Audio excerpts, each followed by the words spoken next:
Guys நம்ம எல்லாரும் pentene சீரிஸில் பென்டென் கே அதாவது பென்டென் தௌசண்ட் ஒரு நிறைய வெர்ஷன்ஸை பார்த்துருக்கோம். கிளாசிக் கண்டென்ட்லேயே இதுவரை 4 வெர்ஷன்ஸை பார்த்துருக்கோம். கிளாசிக் சீரிஸில் வந்து 30-year-old பென்டென் தௌசண்ட், அதே பென்டென் தௌசண்ட் ஒரு 40-year-old வெர்ஷன், அண்ட் அல்டிமேட் ஏலியனில் வந்து பென்டென் தௌசண்ட், அண்ட் ஆம்னோஸில் வந்து பென்டென் கே.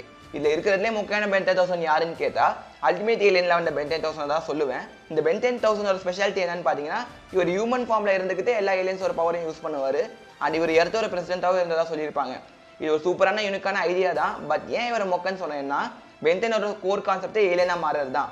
அண்ட் ஆமெட்ரிக்ஸ் உருவாக்க பார்த்ததே எல்லா ஏலியன் ஸ்பீசிஸாகவும் மாறுற பவர் இருந்தால் எல்லா ஸ்பீசிஸுக்கும் ஒரு காமன் ஸ்போக்ஸ் பர்சன் மாதிரி இருந்து அமைதியை நிலைநாட்டின யூனிவர்ஸில் அப்படிங்கிறது தான் காரணமே. இவர் ஹியூமன் ஃபார்மில் இருந்தால் பென்டெனோட ஃபார்முலாவே பிரேக் ஆகிற மாதிரி தான் இருந்துச்சு. அண்ட் லாஜிக்கலாகவும் பார்த்தா இவரது அல்டிமேட்டிக்ஸோட ஒர்க்கிங் அந்தளவுக்கு சென்சிபிளாகவே இல்லை.